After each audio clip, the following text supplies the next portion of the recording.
Have you ever wondered to yourself what was going on in the background of all these big battles you watched as a kid? That's exactly the question that made me start this series, and so far we've watched 10 of the biggest, most iconic Star Wars battles in slow motion, and we found a lot of crazy stuff along the way. This will be the 11th battle, and honestly, I can't believe I didn't do this one sooner. But we're going to go through the Battle of Hoth in slow motion to see what everyone in the background is doing. The extras who are not in front of the camera, what are they doing back there? I want to see all the flops, and I know there's a lot because I remember them as a kid. I remember seeing this guy get shot at and knowing full well that that blast didn't even hit him and he still fell over. I want to see what else is hidden that I might have missed all those times watching this battle. Be sure to subscribe. Only 8% of the viewers that watch my channel are actually subscribed. So if you enjoy the videos and would love to help me reach 300k subs, it's totally free and it doesn't cost anything, but it really helps me out. I'll definitely be doing more videos in this series that you're not going to want to miss, and I'd love to see you come back for the next video. But this battle is really long, so let's just jump right into it. We're finally watching the Battle of Hoth. I've wanted to do this for so long, but I've seen your comments. We're doing it.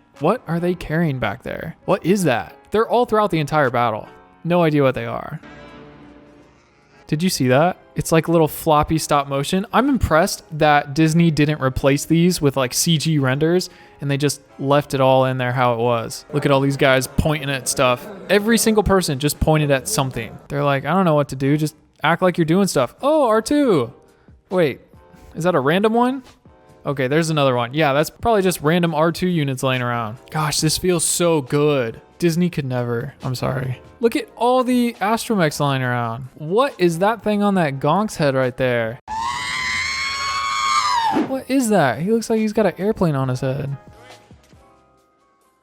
Did you see that guy? They were probably like, whatever you do, don't walk in front of the actor. And he like didn't realize there was a stump here, so we had to just go back over it. Oh my gosh, is that Tauntaun dead? How have I never seen that before? There's just a Tauntaun corpse on the ground. He doesn't look like he's breathing. I don't think he's gonna be okay. Do you see that guy pat that one on the head? Look at him pat. He just goes pat, pat, pat. Tauntaun's like, what are you doing? What do they eat? I don't know, maybe they're like a horse and you give them carrots. If anyone knows what a Tauntaun eats, tell me in the comments, please. Jeez, look at this guy's head. He's like, oh my God. He looks so derpy. That's why they don't have too many close-ups.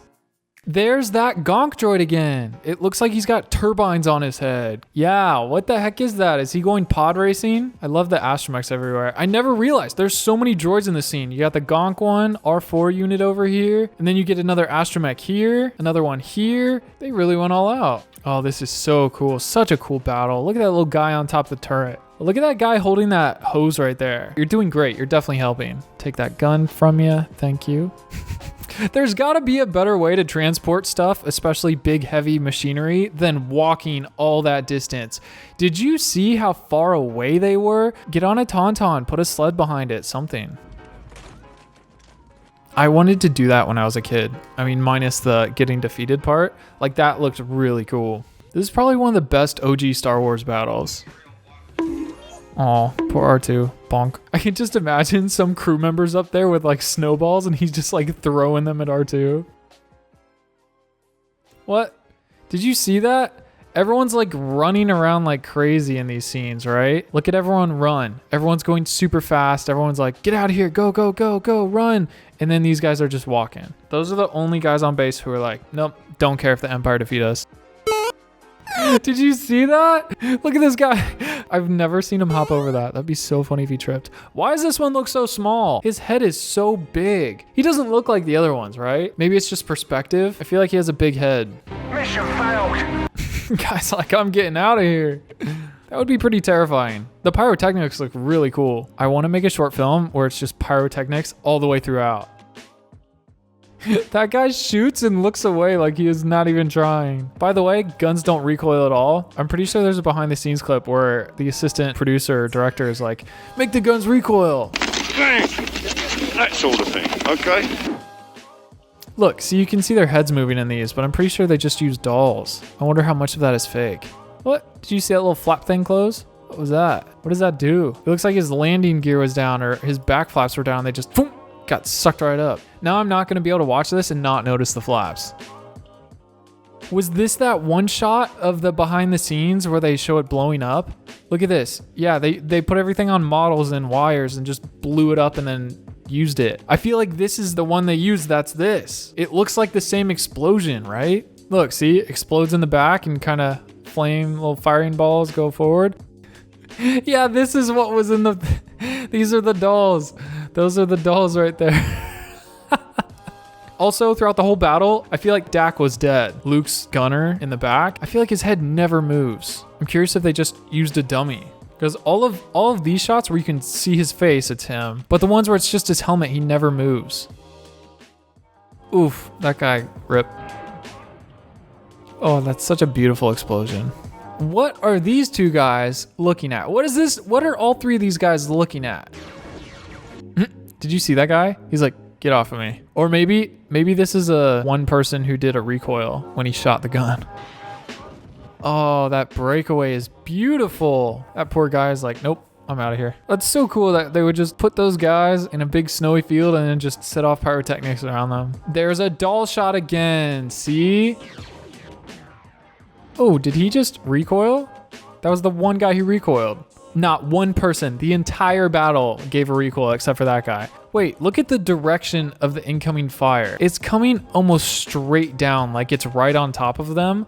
Why does he have the binoculars if they're that close to them? Real quick, I want to tell you about the sponsor of today's video, Mech Arena. Mech Arena is an action-packed third-person mech shooter that lets you go head-to-head online against your friends or random players in fast-paced PvP battles. The maps are small to encourage a lot of close quarters, fast-paced combat, so you're always only a few steps away from the action. And there is tons of mechs to upgrade, so many different weapons to choose from so you can build your mech to suit your individual playstyle. As much as I love running in guns a-blazing, I've been really enjoying playing with the long arm. You can sit back and snipe people from across the map while your teammates rush in to secure the command point or go for the kill. And there was just a huge in-game event that actually raised $100,000 for charity called Mechs Are Here. There's tons of new content coming to the game this month, a bunch of new pilots just dropped, Battle Pass Season 2, 3 new 2v2 deathmatch maps, as well as a bunch of holiday events to participate in. Mech Arena is completely free to play on Android and iOS right now, and you can use my link in the description or scan this QR code to get 50,000 credits, 3 gold crates, and 1 exclusive Mexican heraldic to help you kickstart your game. And if you want to team up, you can add me to your friends and we'll team up and see how much chaos we can cause. Thank you so much to Mech Arena for sponsoring the channel. Now let's jump right back into the video.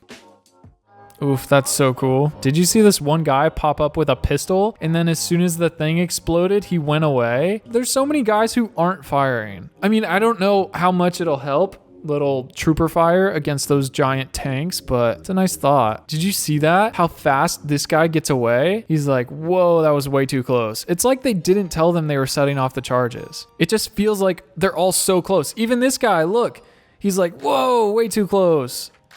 See that guy too. These are all Norwegian park rangers or something. These are just the people that were there. They just used a team that was in the area to film this, suited him up and threw him on the battlefield. And he's like, whoa, definitely got scared or wasn't paying attention. Did anyone play the Star Wars trilogy arcade game where you go to the arcade and you sit down in a seat with a joystick and you would run through like the Battle of Hoth, the Battle of Endor, and then the Death Star run? That was the best game ever. It was really cool. I had so many good memories playing that with my dad when I was little. Oh, wait. Maybe this was the explosion that we saw on the blue screen. This is at an angle a little bit more, kind of like what we just saw. Maybe they reused the same explosion from a different camera. Or maybe they just built 4 or 5 of these models and then blew them up. But they're so detailed and it would take so much time. That guy was struggling to get up out of the thing. That poor guy's like, run for your lives. One guy's coming into the trench while the other guy's trying to get out of the trench. This guy's struggling. Poor guy. It's so hard to climb in snow. The new movies are not like they used to be. That guy turns around to make sure it's still there. This is the death that I noticed the most. I was like, I gotta watch this in slow motion sometime, like when I was a kid, because there's a lot of deaths like this where it just doesn't look like they even got hit. This guy runs out of this guy's way. He's like, no chance I'm helping you. I am not a medic. I don't get paid enough. We're all gonna die. He literally changes his course when the guy dies in front of him. It gets hit here, and I do gotta say, it is a big gun, and it probably would affect you. But I mean, he was well away from the blast, and he just kind of tumbles and then is like, nope, I'm playing dead. What was that flop right there? I think he turned backwards and he just tripped. I mean, it's icy terrain, but like, that's so cool. Just a wasteland behind him. I'm impressed that the AT-AT has that much mobility where it can stop on a dime, like rotate, and then shoot a speeder out of the air. That's impressive. That guy too. There's no way. Let's look at this closely. He totally flopped. See, he starts to die. He falls. He throws his hand up before the first shot is even near him. And then the one shot that does hit him, I don't even know. Wait. So the blast is in front of him, right? You can see him behind the blaster. But the explosion from where it hit, that little explosion, is behind him. Totally flopped. We need a flop counter. I think we have 2 or 3 at this point. Whoa, did you see that? That one frame right before it blows up? Oh my gosh. Is this real or did they make this in post? I mean, it's a little wonky. It's literally only there for 1 frame. First off, best sound effect is of course Seismic Charge from Slave 1. But one of my next top sound effects is this, right when it goes off. Oh my gosh, that is beautiful. Wait, did you see that? Did it skip? Yeah, look at this. I'm not clipping it or anything. It just cuts just like that. You know what? There's a film technique where if you want to make the action seem bigger or faster, you cut the middle frame out so that it jumps and the action happens sooner. It's like a punch. You cut the frame out before it impacts so that the fist goes hard right at the end. They might have done that because the first frame is this and second frame is this. What is that guy doing? He's just throwing his gun up. Did this guy push him? It looks like this guy pushed him out of the way so he could survive. And that guy, there's another flop. There's an Empire flop this time. There's one blast. Oh, wait. Okay, so he definitely did get hit. Yay, they escaped. Literally the last one's there. What is that guy doing? He's not cooking, is he? Screwing on an antenna. And then it looks like he was brushing snow off. He's just brushing snow off. There he is again. What's he doing? He's just brushing snow off. He's like, I don't know how to work on this. It's just a backpack. I'm just gonna clean it while my ride comes. That was interesting. There's not as much hidden in the background as I would have hoped for, but this was also one of the original trilogy movies. There was still a lot going on, but a lot of it was practical and real. Not a lot of it was post-imposed with CG. We still saw a lot of good flops and some errors and people look in the wrong direction, but tell me which battle you want to see me do next. Maybe something from the Clone Wars, Umbara, landing at Point Rain, or maybe something that's not Star Wars. I have a few ideas. Maybe something from Ready Player One or Tenet. I don't know. Don't forget to subscribe. Thank you so much for watching. And until next time, I will see you in the comments. Peace.